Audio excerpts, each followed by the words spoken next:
It was May 17th, 2008. 3 days after the Cedar River broke its banks and spilled across Greene County like something ancient, reclaiming what had always been its own. The fields outside Jefferson, Iowa, weren't fields anymore. They were heavy, silent plains of dark, wet mud, thick as clay, streaked with debris, smelling faintly of rot and river weeds. That morning, the town gathered in the old grain hall on Lincoln Way. Farmers, suppliers, county officials, men in pressed shirts, boots still muddy from walking their ruined land. The air inside was thick with worry, and the kind of quiet panic nobody wanted to say out loud. Caleb Turner stood near the back. He wore the same faded denim shirt he'd worn for years, sleeves rolled, collar worn thin. His hands were still stained from the mud outside. He didn't speak to anyone. Most people didn't speak to him either. Not anymore. At the front of the room, Ethan Blake, fresh from Iowa State, barely 30, clean boots, clean hands, stood beside a projector screen. Charts, graphs, soil reports. He spoke with the certainty of someone who had never had to doubt his own conclusions. The flood has compromised topsoil integrity across most affected areas, Ethan said. What you're looking at out there isn't recoverable without intervention.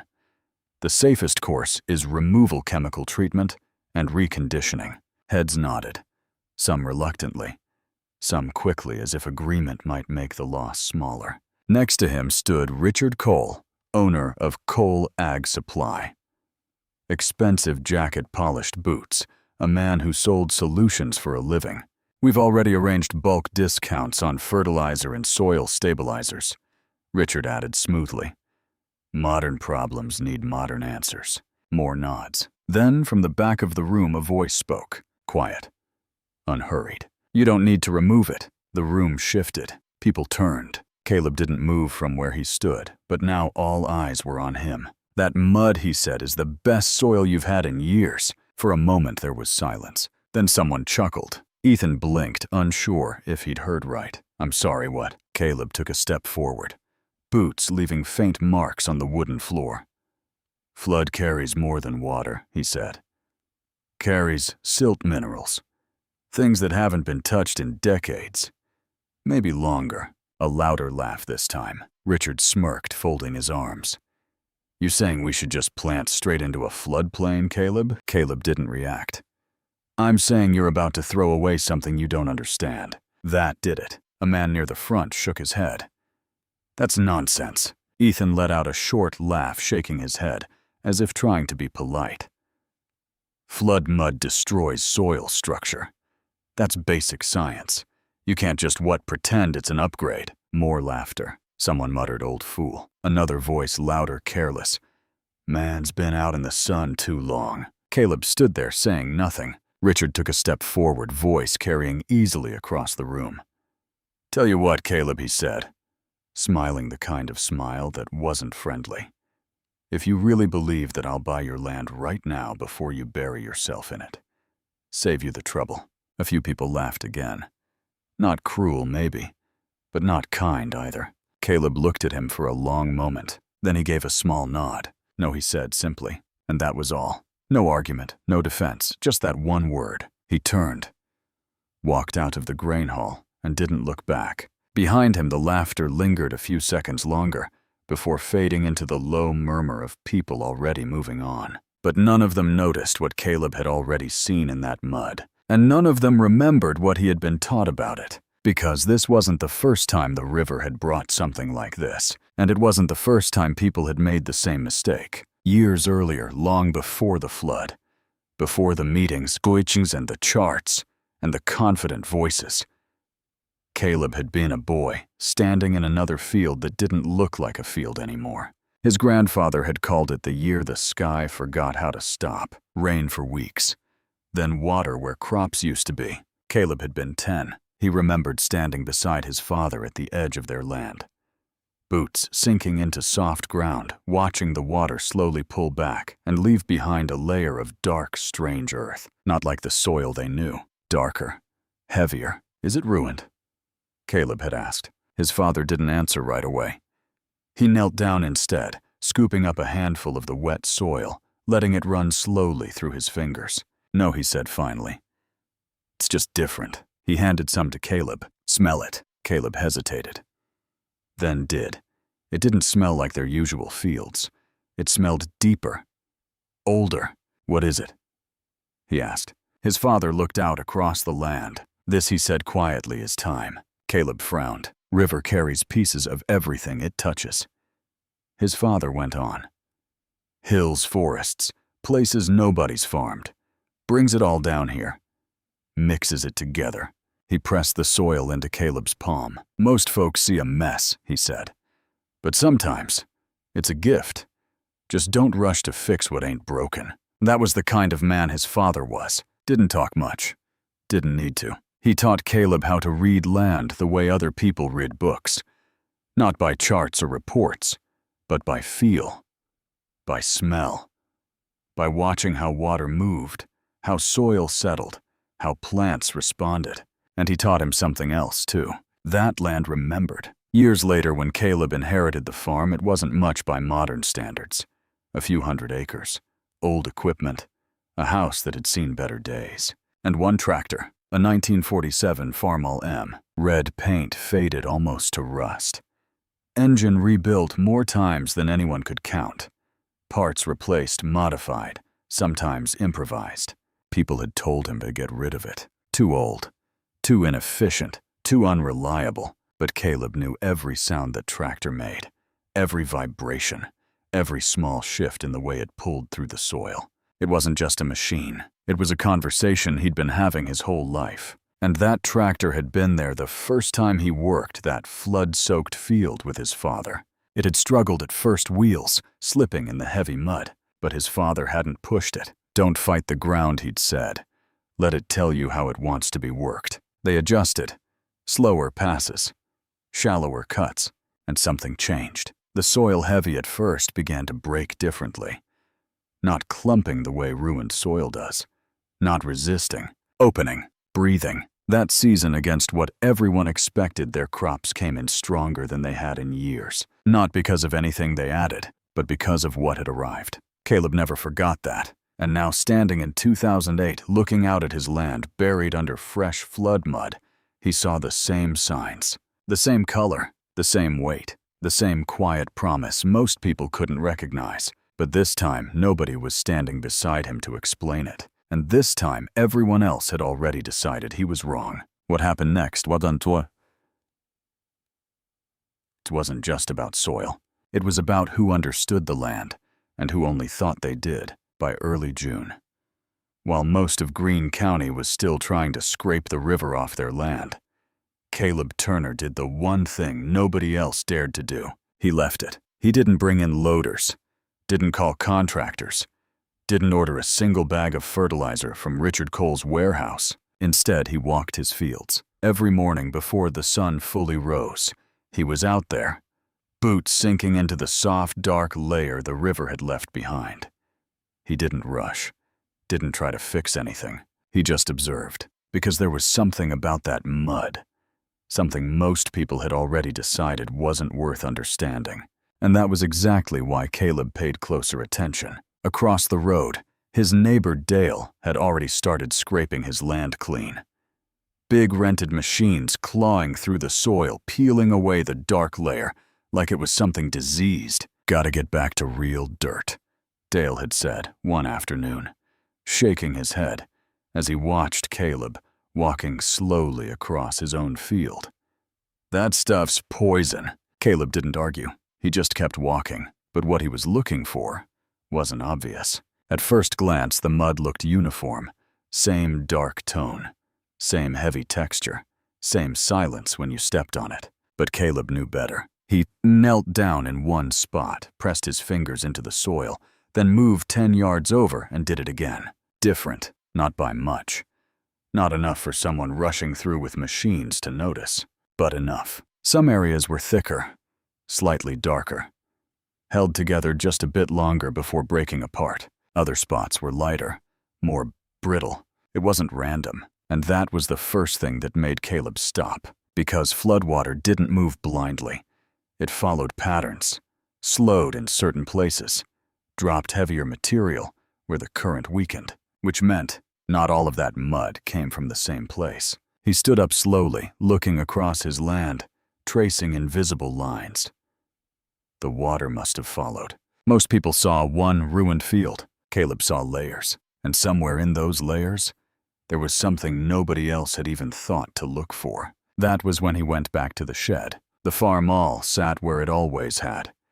Paint-faded metal, worn smooth in places where hands had touched it for decades. He rested his hand on the hood for a moment like he always did before starting it. Then he climbed up, turned the key. The engine coughed once, then again, then settled into that familiar uneven rhythm that sounded wrong to anyone who didn't know it, and exactly right to Caleb. He didn't drive fast, didn't cut deep, just slow passes across the field, barely breaking the surface in certain areas, leaving others untouched. Across the road, Dale watched from his machine, shaking his head. "Man's digging his own grave," he muttered, and he wasn't the only one who thought that. By midsummer, word had spread. Caleb Turner wasn't fixing his land. He was planting into it. No treatment, no restoration. Just seeds pressed into flood mud like nothing had happened. At the supply store, Richard Cole leaned back behind the counter, smiling as he told the story for the third time that day. "Didn't buy a thing," he said. "Not one bag. Says the mud's better than what he had before." A customer laughed. "You serious?" Richard nodded. "Dead serious.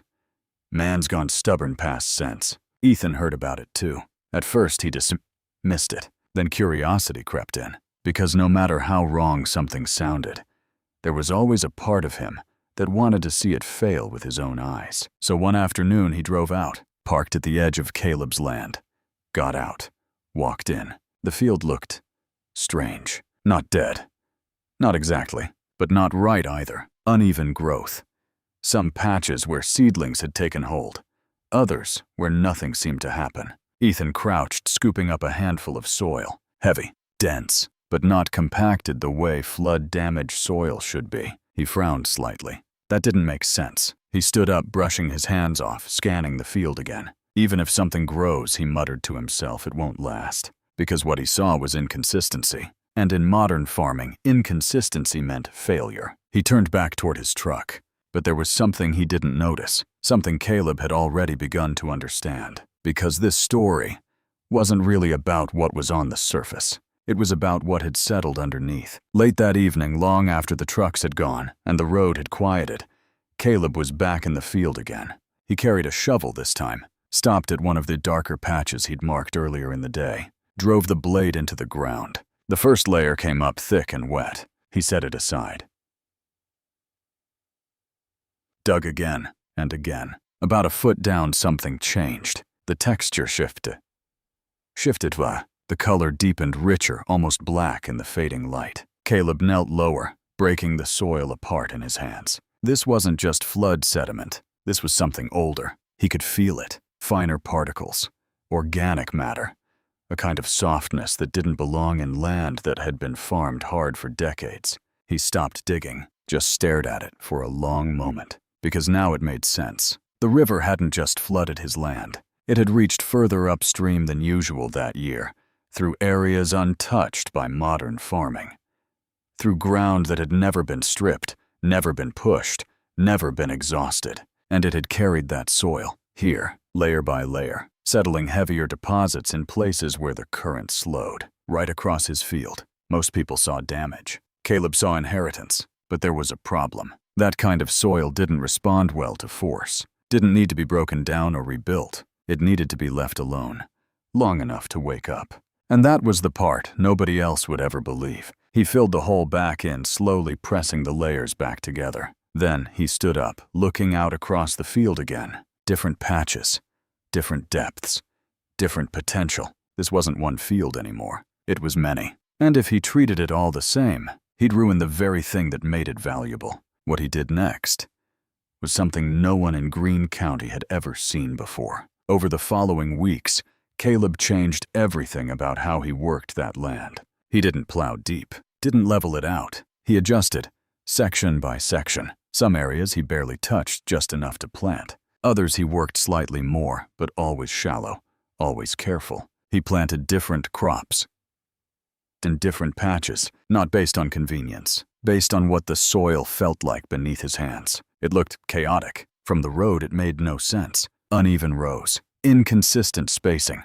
Parts of the field left almost wild. People slowed down when they drove past. Some shook their heads. Some laughed. "Man doesn't even know what he's doing anymore," one voice said from a passing truck. But Caleb didn't look up, because he wasn't working for them. He was listening to something older than their opinions. And slowly, quietly, something began to change. At first it was small. A patch here, a strip there. Seedlings that didn't just survive, but held their color longer than they should have. Leaves thicker, greener, roots digging deeper into that dark layer beneath. Across the county, the other fields struggled. Even after treatment, even after all the modern fixes, something wasn't right. Soil too loose in some places, too tight in others. Water either draining too fast or not at all. But on Caleb's land, the soil held. Not perfectly, not everywhere, but enough to make someone look twice. And then a third time. By late August, people weren't laughing as much anymore. They weren't praising him either, not yet, but they were watching, because something was happening in that field that didn't fit the story they had already decided was true. And whether they admitted it or not, that made them uneasy. By the time September came, the fields across Greene County had started telling the truth. Not the kind of truth people liked to hear, the kind that showed up slowly and refused to be ignored. At first it was just numbers, lower yields than expected, patches of crops that never quite recovered, soil that looked right on paper but didn't behave right under pressure. Ethan Blake saw it before most. He had the reports, the data, the charts he trusted, and none of it lined up cleanly anymore. Fields that had been treated the right way were underperforming. Not failing completely, but not thriving either. Something was missing. Something the models hadn't accounted for. He told himself it was normal. Post-flood variability. Adjustment period. That's what the books would say. But then there was Caleb's land. It showed up in the numbers first. Higher moisture retention. Stronger root depth readings. Then it showed up in person. Because people had started driving past slower now. Not to laugh, to look. From the road, Caleb's field no longer looked chaotic. It looked alive. Not evenly, not perfectly, but unmistakably stronger. Darker green where other fields had faded to a tired yellow. Taller stalks where others had stalled halfway through the season. And in certain sections, those deeper patches Caleb had found, there was something almost unsettling about how well things had grown. It didn't make sense. Not the way it was supposed to. One afternoon, Richard Cole drove out himself. Didn't tell anyone. Didn't bring his usual confidence with him either. He parked along the dirt road, engine still running, staring out across Caleb's land. For a long time, he didn't get out. Because from a distance, you could still pretend it wasn't real. But up close, that was different. Finally, he stepped out, walked into the field, bent down, grabbing a handful of soil the same way Ethan had weeks earlier. But this time, it wasn't heavy the way it had been. It broke apart cleanly, held together just enough. Not too dry, not too wet, balanced. Richard stood there silent, because this wasn't supposed to happen. Not without everything he sold, not without everything he had told people they needed. He looked up, and for the first time there was no smile on his face, because what he was seeing was proof, and proof didn't care about pride. Word spread faster after that. Not rumors this time, observations. Quiet conversations at the edge of fields. People comparing notes they didn't want to say out loud. "Have you seen Turner's place? Something's off over there." "No, not off." That's the problem. By the time the county fair came around in early October, it wasn't just curiosity anymore. It was attention. Every year farmers brought in samples, yield reports, corn, soybeans, whatever they'd managed to grow. It wasn't a competition, officially, but everyone treated it like one. Ethan stood near the display tables, flipping through sheets, trying to keep his expression neutral. Numbers didn't lie, but they could surprise you. He reached one report and stopped. Caleb Turner. He stared at the figures, then checked them again. Then once more slower this time, because the yield wasn't just good. It was higher than anything else in the county that year. Not by a small margin, by enough that you couldn't explain it away. Someone behind him let out a low whistle. "Turner," the man said.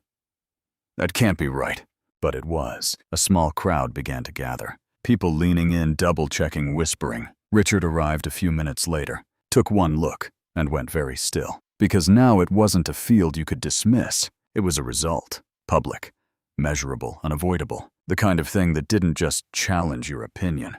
It dismantled it. And then someone asked the question nobody had wanted to ask out loud before. How'd he do it? Silence followed. Because the answer wasn't in any of the systems they trusted. And that made it dangerous. That was when Caleb walked in. Same shirt. Same quiet steps. He didn't push through the crowd. Didn't need to. People moved without being asked. He stopped near the table. Glanced at the paper for a moment like it didn't surprise him. Because it didn't. Ethan stepped forward. For once there was no edges in his voice. Just something quieter. Something closer to uncertainty. "You didn't treat the soil," he said. Caleb shook his head. "Number. You didn't level it. Didn't standardize anything." Another small shake of the head. Ethan hesitated, then asked the only question left. "Then what did you do?" Caleb looked at him, not with pride, not with victory, just calm. "I paid attention. That was all. No explanation, no lecture, just 4 words. And somehow, that made it heavier. Because everyone in that room understood what it meant. Or at least what it meant.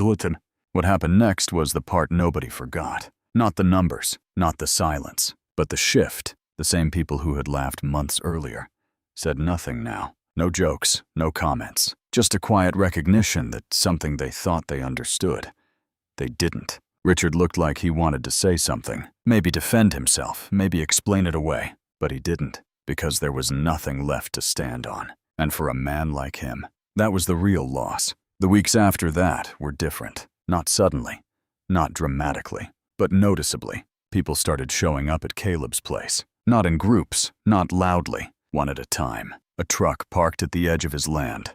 A man walking out hat in hand, asking questions he wouldn't have asked before. Caleb didn't turn them away, but he didn't make it easy either. He didn't hand out answers. He walked with them, showed them the soil, made them kneel down and touch it, smell it. Some understood, some didn't. Ethan came back too, more than once. This time he stayed longer, listened more, talked less. Because somewhere along the way, he had realized something most people never admit. That knowledge isn't the same as understanding, and one can exist without the other. Richard never came back, not to Caleb's field. But people noticed changes in his business. Less certainty in his voice. More caution in his promises. Because once you've been proven wrong in front of everyone, you don't forget it. And then there was Caleb. He didn't expand, didn't buy more land, didn't turn his success into something louder. He just kept working. Same tractor, same quiet rhythm. Year after year, the land held.